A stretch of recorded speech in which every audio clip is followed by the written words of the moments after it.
சின்ன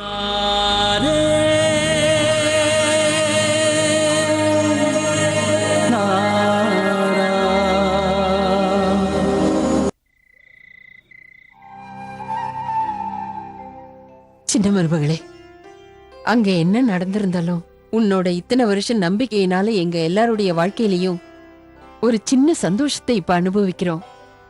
இதை எங்களால மறக்கவே முடியாது. நம்ம தேவா இப்ப கிடைச்சிட்டான்ல, என்னோட மகன்ற உரிமையில அவனை என்னால அணைக்க முடியல. அவன் வாயால அம்மாங்கிற வார்த்தையும் கேட்க முடியல. இனிமே அந்த நாள் எப்ப வருமோ தெரியல. நீங்க எதுக்கும் கவலைப்படாதீங்கம்மா. அந்த நாள் சீக்கிரமே நம்ம வாழ்க்கையில வந்துரும். கண்ணன் நம்ம கூட இருக்காரு. எனக்கு நம்பிக்கை இருக்குமா. கண்ணன் எப்படியாவது அவருக்கு நினைவுகளை திரும்ப கொண்டு வருவாரு. அம்மா ஒரு கூடிய சீக்கிரமே நம்மளை தேடி வருவாரு. கண்டிப்பா வருவாரு.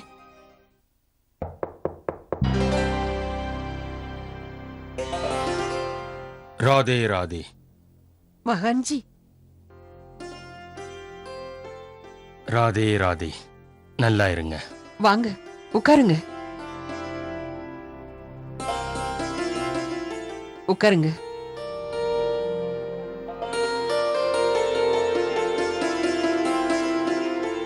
மகான்ஜி, நீங்க திடீர்னு இந்த இடத்துக்கு எங்களை தேடி வந்திருக்கீங்க?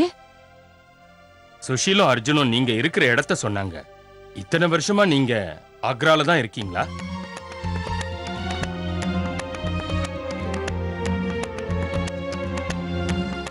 எல்லாம் நல்லபடியா இருக்கா? அநேகமா உங்களுக்கு ஞாபகம் இல்லைன்னு நினைக்கிறேன். நாம பேசினபடி காலக்கெடு முடியறதுக்கு இன்னும் 4 நாள் தான் பாக்கி இருக்கு.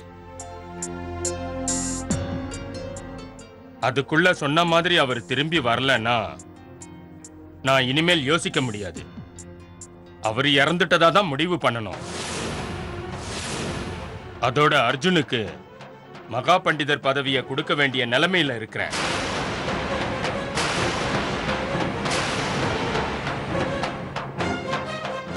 கண்டிப்பா அப்படி ஒரு நிலைமை வராது மகான்ஜி. ஏன்னா அந்த மகா பண்டிதர் பதவிக்கு உரியவர் கிடைச்சிட்டாரு. என்னது? தேவா கிடைச்சிட்டாரா? அப்படின்னா உண்மையில சந்தோஷமான விஷயம்தான். ஆனா எங்க இருக்காரு இப்போ? மகான்ஜி, எங்க தேவா எங்களுக்கு கிடைச்சிட்டானா அவனுக்கு பழசு எதுவுமே ஞாபகத்துக்கு வரல. அவனுக்கு எங்களை யாருன்னே அடையாளம் தெரியல. அந்த நிலைமையில இருந்தாருன்னா அவரு மகா பண்டிதர் பொறுப்பெல்லாம் எப்படி நிறைவேற்றுவாருன்னு நினைக்கிறீங்க? அப்புறம் எப்படி நீங்க இப்படி அவர் திரும்ப கிடைச்சிட்டாருன்னு தைரியமா சொல்றீங்க? உண்மையிலேயே அவரு தேவாதானா? நீங்க அதை பத்தி கவலைப்பட வேண்டாம் மகான்ஜி. எனக்கு முழு நம்பிக்கை இருக்கு. அவர் என்னோட புருஷன்தான். கவலைப்பட வேண்டிய விஷயம் இருக்கேம்மா. இன்னையிலிருந்து சரியா 4வது நாள் டெல்லியில மகா பண்டிதர் பதவியை ஏத்துக்கிட்டே ஆகணும்.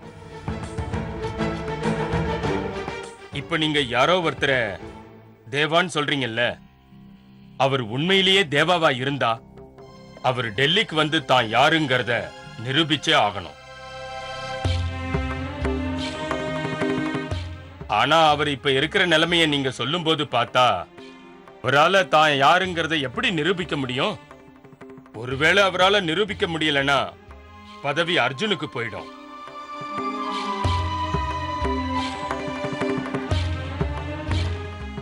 நான் வாக்கு கொடுக்கிற மகான்ஜி, முகூர்த்தத்துக்கு முன்னாடி நான் மடத்துக்கு அவரை கண்டிப்பா கூட்டிட்டு வருவேன். கடவுள் புண்ணியத்துல நீ சொல்றது உண்மையா இருக்கணும்மா. நான் அப்ப கிளம்புறேன். ராதே ராதே. ராதே ராதே.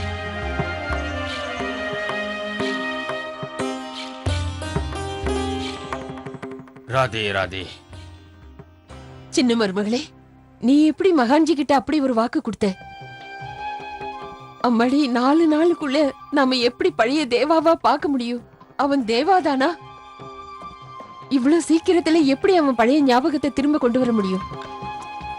அம்மா, எனக்கு என் கண்ணு மேல முழு நம்பிக்கை இருக்கு.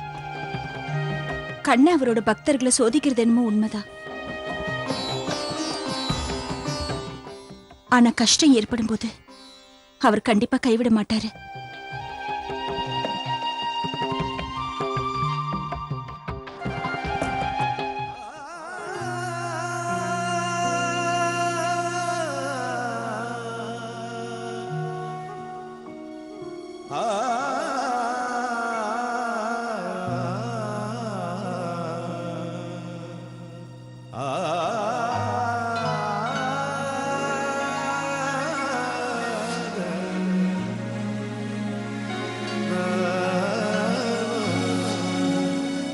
என்னைக்கு நான் இந்த வீட்டுக்குள்ள முதல்ல கால் எடுத்து வச்சேனோ அப்பவே நீங்க இங்க இருக்கீங்கன்னு எனக்கு தெரிஞ்சு போச்சு. எனக்கும் நம்பிக்கை இருக்கு. கண்டிப்பா உங்களுக்கும் எனக்கு தோணின மாதிரியே தோணி இருக்கும். ஏன் எனக்கு இப்படி ஆகுத? ராதிகாக்கும் எனக்கு எந்த உறவு இல்லைன்னா ஏன் அவங்க நினைவு எனக்கு அடிக்கடி வந்துகிட்டே இருக்க?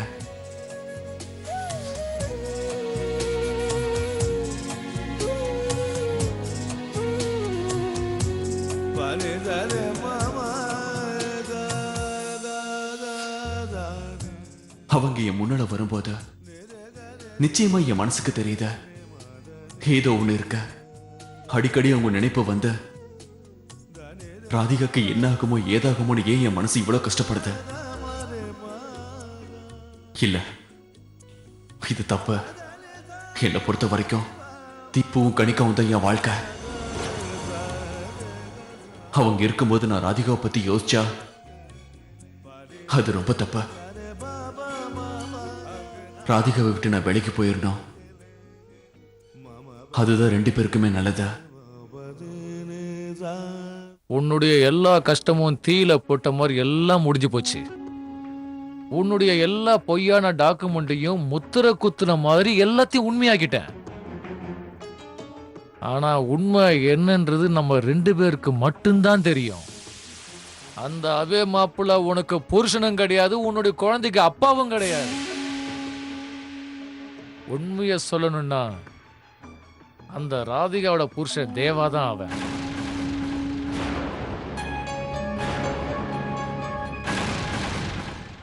குட்டிமா,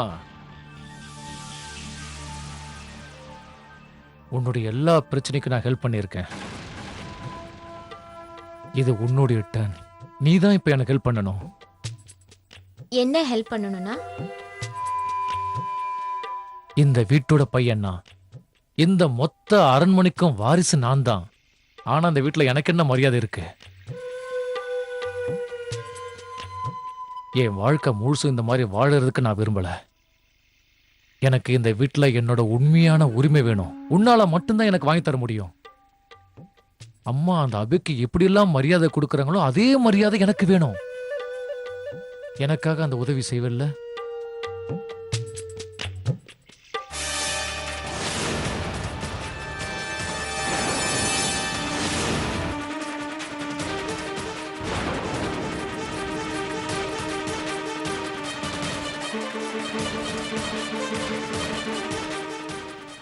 அண்ணா, அண்ணி எல்லாத்தையும் கேட்டுட்டாங்கன்னு நினைக்கிறேன். அண்ணா, அண்ணி போய் அம்மா கிட்ட எல்லாத்தையும் நீ அதை சொல்லிட்டாங்க. பத்தி கவலைப்படாத குட்டிமா. அவளை எப்படி சமாளிக்கணுங்கிறது எனக்கு நல்லாவே தெரியும்.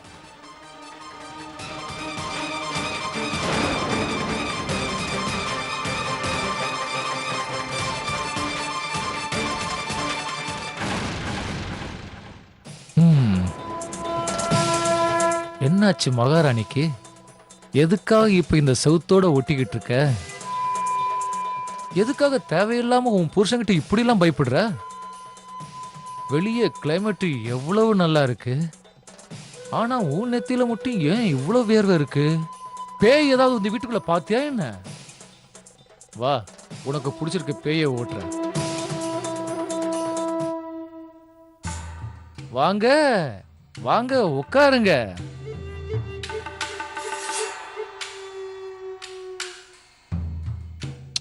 ரொம்ப வெத்திருக்கு. கையெடு, நானே உனக்கு தொடச்சு விடுறேன்.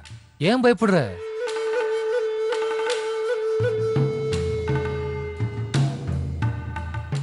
எவ்வளவு நல்லவனா உன் நெத்தியில் இருக்கிற வேர்வையை நான் தொடச்சி விட்டனோ அதே மாதிரி நீயும் நல்லவளா உன் காதால கேட்டதையும் கண்ணால பார்த்ததையும் மனசுல இருந்து தொடச்சிடுற. அதாவது நீ அங்க கேட்டுட்டு வந்தத என்னோட கண்ணை பாரு. என்னோட கண்ணை பார்த்தா உனக்கு என்ன சாத்தான் தெரியறானா? அவன் வெளியே வந்தான்னா உன்னுடைய விளையாட்டு எல்லாம் மொத்தமா முடிஞ்சிடும். உன்னுடைய நல்லது இதுல தான் இருக்கு. ஒரு புருஷனுக்கு அடங்கின பொண்டாட்டியா உன் புருஷன் செஞ்ச தப்ப உன் மனசுலயே போட்டு நீயே புதைச்சிடு.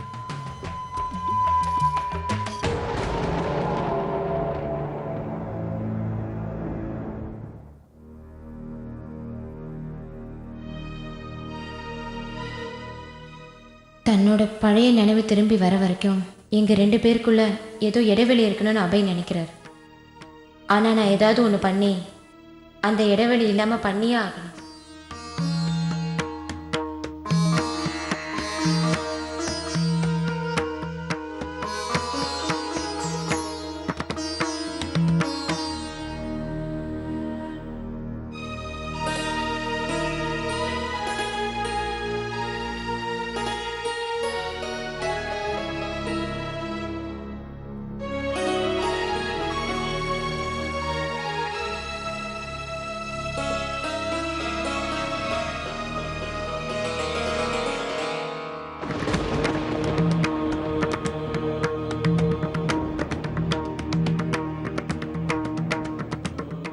ஏன் இப்படி தோணுது? கண்ணா, அவருக்கு எதுவும் ஆயிருக்க கூடாது. அவருக்கு பாதுகாப்பா இருக்கு கண்ணா. அவருக்கு எதுவும் ஆகக்கூடாது.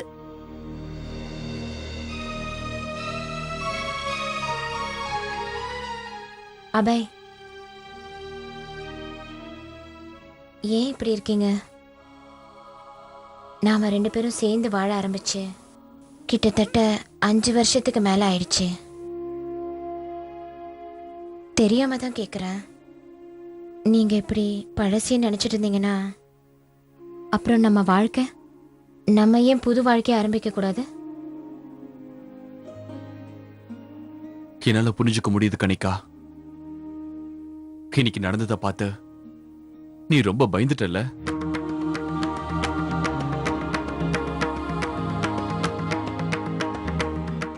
ஆனா என் மேல நம்பிக்கை வை. நான் எப்பவும் தப்பு பண்ண மாட்டேன். என் மனைவிக்கு எப்பவும் துரோகம் பண்ண மாட்டேன்.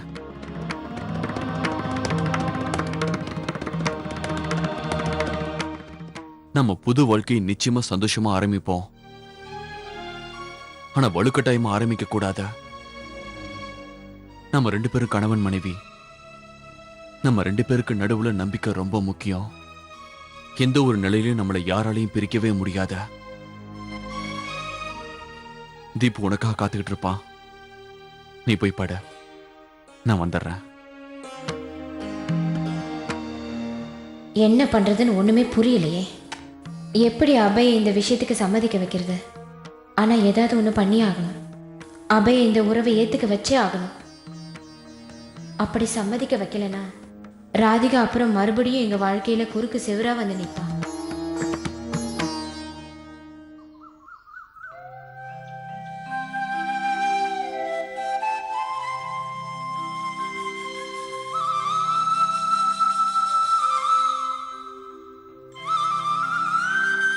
கண்ணா, உங்களுக்கே தெரியும், மகா பண்டிதர் பதவி அந்த அர்ஜுன் கிட்ட போச்சுன்னா எல்லாமே நாசமாயிடும்.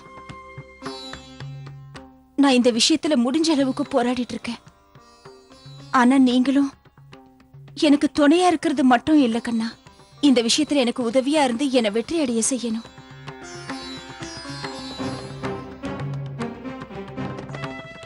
என்ன சின்ன மருமகளே, இவ்ளோ காலையில தயாராகி எங்க கிளம்பி போற? எங்கம்மா? அம்மா, நான் உங்களோட மக, அதோட என்னோட புருஷனை இந்த வீட்டுக்கு கூட்டிட்டு வர போறேன். என்னை ஆசீர்வதிச்சு அனுப்புங்க. கண்ணன் உனக்கு எல்லா விதத்திலயும் உதவியா இருக்கணும். போயிட்டு வா.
இதே என்ன பட்டன் பிஞ்சிருக்க, வேற ஒண்ணு போட்டுக்க வேண்டியதுதான்.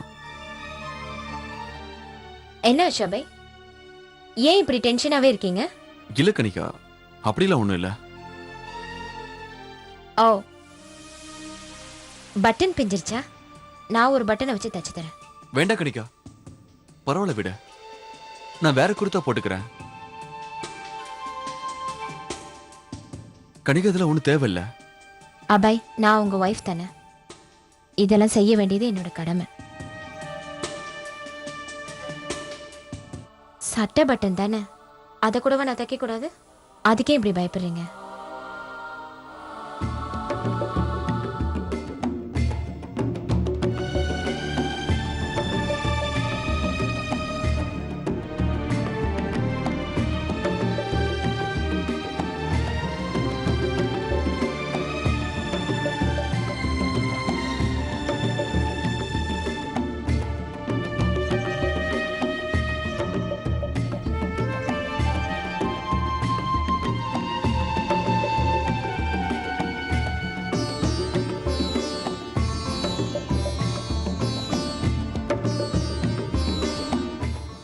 முடிச்சிட்டேன்.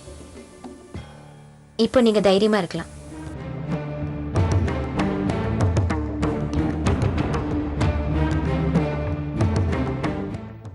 இன்னும் எவ்வளவு நாள் விலகி இருக்கேன்னு பாக்குறேன் அபய்.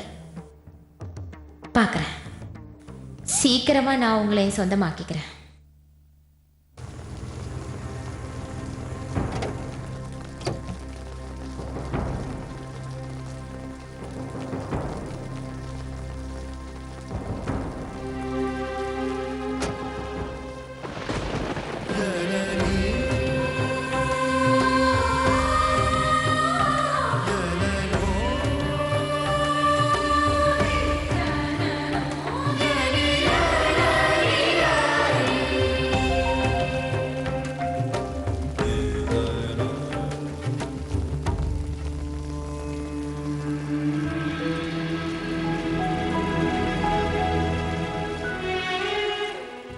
என்னங்க என்னங்க நில்லுங்க.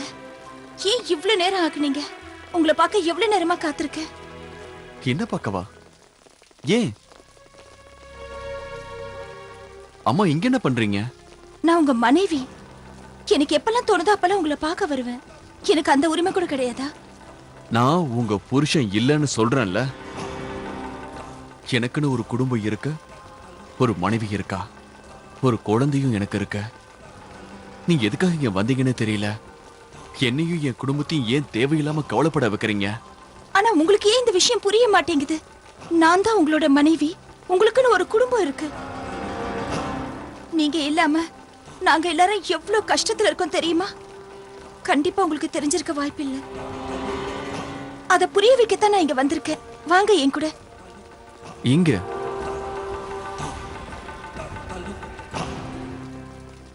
நம்ம வீட்டுக்கு, நம்ம குடும்பத்தை பார்க்க.